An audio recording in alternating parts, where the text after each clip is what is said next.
In a jungle where every leaf seemed to tremble, one thunderous roar meant only one thing. The Lion King was on the prowl again. But this wasn't the majestic, balanced predator nature intended. Oh no, this lion didn't hunt to survive. He hunted to remind everyone he could. He reveled in the fear, not the feast. By the time the sun dipped below the horizon each day, painting the sky in hues of resignation, another family mourned. The watering holes, once bustling with life, grew quieter, emptier.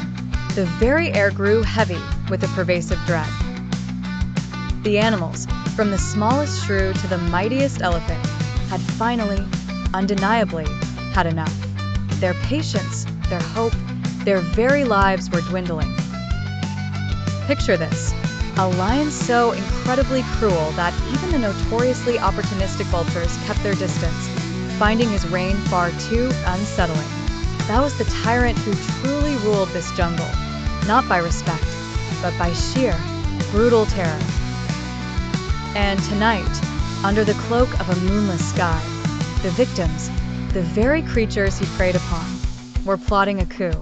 A plan so audacious, so unexpected, no predator, especially him, would ever see it coming. Life under this lion was brutally simple. Crouch low, hide fast, and pray to whatever jungle spirit you believed in that today wasn't your day. Antelope, zebra, warthogâ, it made no difference to him. If it moved, if it breathed, it was fair game. Cubs were taught to recognize his distinctive, heavy scent the way human kids learn stop signs, a primal, life-saving instinct. Mothers counted hooves at dusk, their hearts pounding with anxiety, then counted them again, desperately at dawn.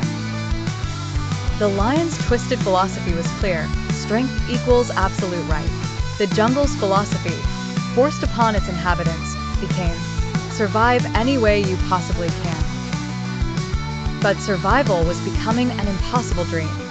Herds, once vibrant and numerous, thinned dramatically. Lush grazing lands, once abundant, were turning into barren scrub, as animals were too terrified to feed openly. Even the normally unflappable crocodiles grumbled amongst themselves about unfair competition at the riverbanks, their usual hunting grounds disrupted by the lion's erratic presence. Fear, you see, has a sound.